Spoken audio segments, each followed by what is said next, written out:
Hey, True Believers, Englentine here with another top 10 comic books sold to readers. Just to let the new people know, this is not the Comic-Con, which tells us what is sold to the stores. This is the list that tells us what people are buying from those stores. And after we do the hard copy countdown, we're going to go over to Comixology, see who wins the week. Is it DC, is it Marvel, or do the independents actually make a little bit of a show of it this week? Now, these are the comic book shops that have participated in this particular countdown. So if you're in their area, by all means, stop by, say hello, maybe buy something. And don't forget to support your own local comic book shop. Now, without further ado, let's get this party started. Starting off and making a return to the countdown is The Walking Dead, number 192. At number 9, we have Superman, Up in the Sky, number 1. Coming in at number 8 is Savage Avengers, number 3. In the number 7 slot is Lois Lane, number 1. Coming in at number 6, Uncanny X-Men, number 21. Number 5 brings us The Green Lantern, number 9. At number 4, we have The Immortal Hulk, number 20. And Justice League, number 27, comes in at number 3. In the runner-up position, at number 2 is Deceased, number 3. And of course, at number 1, we have The Walking Dead, number 193. In all honesty, I do not believe that surprises anybody. Wow, Image almost tied with Marvel. 2 Walking Dead. In the countdown, we had 3 Marvel only. Only 3 Marvel this week, with Immortal Hulk, Uncanny X-Men, and Savage Avengers, leaving the other 5 to DC. Superman, Up in the Sky, Lois Lane, number 1, Green Lantern, Justice League, and Deceased. And of course, like I said, I don't think there's any surprise that the very last issue of Walking Dead was going to take the number 1 slot. So that's what I have to say about all of this. Not much, just very happy to see DC doing well this week compared to last week. And let's go on and see what the comic book shops have to say about all of this, and then we're going to go on over to Comixology and do the digital countdown for the week. Before we go on, though, let me remind you that YouTube is really crashing this channel as well as others. So if you don't mind helping out, go on over to Patreon or to Ko-Fi, drop $1 in the till, or you could go to Ko-Fi and commission yourself a video in any of the categories that I do videos in. I've had quite a number of people do this, and it's been a lot of fun finding out what you guys want to see, and I keep looking forward to the next one. So once again, go on over to Ko-Fi, commission yourself a video. Lots of fun. And back to what the comic book shops have to say. So, to the surprise of nobody except the readers and retailers and every other weekend collector out there, The Walking Dead reigns supreme this week, sitting at the very top of FFF Weekly Top 10. We finally sold out of our last copy on Saturday, the commemorative edition of 192, as well as the first print and the second print of 191 also made the top 10. Deceased actually managed to squeak into the top 2 spot with each of the 3 covers selling pretty well. Close equal. I said that wrong. Selling pretty close equal. I don't understand what that sentence means. But okay, anyway, moving on. I was a little unsure on the cardstock covers, especially with them being $1 more. I'm still a little wary as to how the rest will do, but a good cover will sell regardless of cover price. Lois Lane is starting strong, hitting number 7. Greg Rucka is one of those writers with a strong following, so I don't see the numbers on the book to drop too drastically. It's a shame they stealth changed the cardstock cover for Harley Quinn this week. I think that the original could have sold. The new cover proved itself unpopular. With The Walking Dead out of the way, what book will take its place? Will there ever be a worthy successor? I guess we'll see when Saga comes back. I know I'm in the minority on this, but I'm not a big fan of Saga. Gotta say. So I don't know if that's the one to replace The Walking Dead. You would think if it could have, it would have already. But then again, Saga is usually a top seller in at least the digital arena. So who knows? Who knows? I wonder what will take the place of Walking Dead for the big independent breakout hit. Frankly, I think it should be the Middle West. You should check that one out. Not sure if Kirkman is a genius or not with the surprise ending of Walking Dead. People who never bought a copy of Walking Dead before wanted that last issue. We sold out on Wednesday, even with our order upped for the issue. So long, Image sales. Now that's somebody with no confidence in Image Comics whatsoever, man. So long, Image. Nice knowing you without Walking Dead. What did y'all do before that? Walking Dead makes it back to the #1 spot for the last time. Even The Walking Dead reprint made the charts. For all the speculators that came in that wanted to turn $3 into $15, I'm glad I got to remind them that all of the store's subscribers were taken care of, and they could have been too if they genuinely wanted to read comics and just not flip them. There's easier ways to make $12, guys. Sorry to see the series go, but I can respect Kirkman for the decision he made. Suppose there's always a chance of a Negan series or some other spinoff by someone Kirkman trusts if he's not feeling it. How about no, you freaky deaky Dutch bastard? You know what? Let's leave it dead. I know at some point we'll probably get a Fear of the Walking Dead that's taken off the TV show for some reason, but oy vey. Just no. Be careful what you wish for. Had we known ahead of time that 193 was going to be the last issue of Walking Dead, we would have ordered more. Instead, we sold out of 193 within the first 3 hours that we were open on Wednesday, and the book far surpassed any other in terms of sale. We had the foresight to order a little more than usual given the events of 192, but what we weren't expecting was the droves of non-readers that came out because they read about it in the newspaper, or the speculators that drove up the value of the book within the first hour it was on sale. Speculation tends to bring out the worst in people, and there were more than a few customers on Wednesday that weren't too kind when they found out that we were sold out, with some accusing us of hoarding the book. Obviously distraught that they wouldn't be able to make a $30 profit on eBay by taking advantage of their local comic book shop.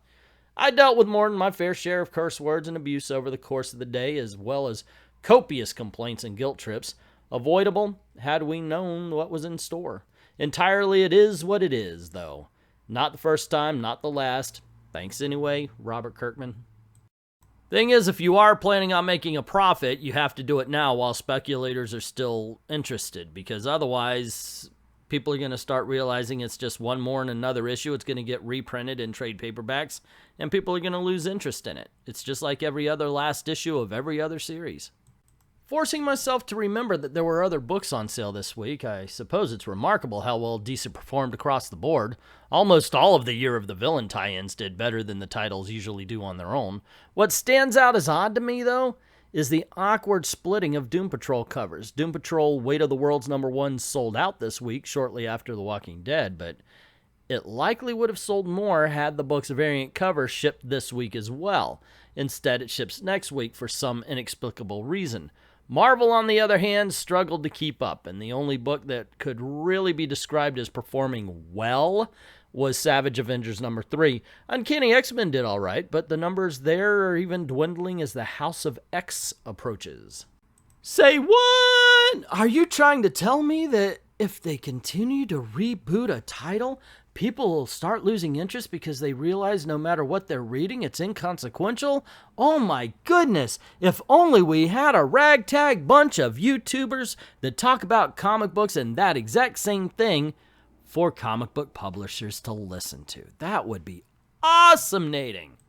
Probably the only surprising thing about Walking Dead this week is that it's at the top of our sales chart.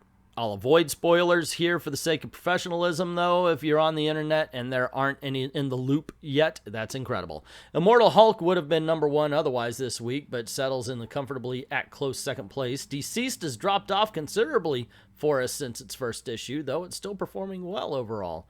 In the middle of the list, we've got the old standbys like Green Lantern and Uncanny X-Men, accompanied by the Marvel's new character Arrow in her own series.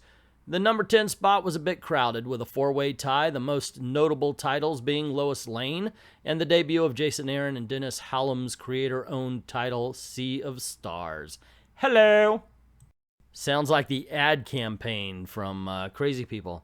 Hello, buy a Volvo, hello. I'm the only person who remembers that movie, I know that. Anywho. That's what all the comic book shops have to say about the list. Let's go on over to Comixology, see who wins the week. Is it Marvel? Is it DC? And see what kind of damage independent comics can do to the countdown. Side note, if you go to Comixology, you check out their countdown, you're going to notice a lot of Walking Dead. I didn't include them because I only include new books with a cover price of a regular comic. Like 192 is in the countdown, but it's at $2. If it were at $3.99 or whatever the regular cover price is of a comic book, I would have included it. So all of these are the top 20. You know, I always go to 20 comic books that were at regular price. At number 10, we have Doom Patrol, Weight of the World, number 1. Coming in at number 9 is Savage Avengers, number 3. In the number 8 spot is Lois Lane, number 1. At number 7, we have The Wildstorm, number 24. The Green Lantern, number 9, shows up at number 6. Coming in at number 5, The Immortal Hulk, number 20. At number 4, we have The Uncanny X-Men, number 21. Deceased, number 3, comes in at number 3. And in the runner-up position at number 2 is Justice League, number 27. Which, of course, leaves The Walking Dead, number 193 at number 1, once again surprising nobody. Looking good for DC, of course, with Walking Dead upsetting the apple cart. Marvel only had 3, DC had 6. But we know how it goes. Marvel owns that back end. But they've got a good position here. And I'll tell you what, last week DC got slaughtered. They didn't even get out of bed. They were killed in bed. Jim Bowie style. Not good. Let's see how they do this week, though. At number 11, we have Black Hammer Age of Doom, number 11. So chalk one more up for the independent comics. 3 for the independent comics, since Buffy the Vampire number 6 takes the position of number 12. At number 13, we have Superman Up in the Sky, number 1. So now it's DC 7, Marvel 3. At number 14, we have The Adventures of the Super Sons. It's now DC 8, Marvel 3. At number 15, we have Age of X-Men, Prisoner X, number 5. It's now DC 8, Marvel 4. At number 16, we have Star Wars, Target Vader, number 1. It's now DC 8, Marvel 5. Coming in at number 17 is Spider-Gwen, Ghost Spider, number 10. It's now DC 8, Marvel 6.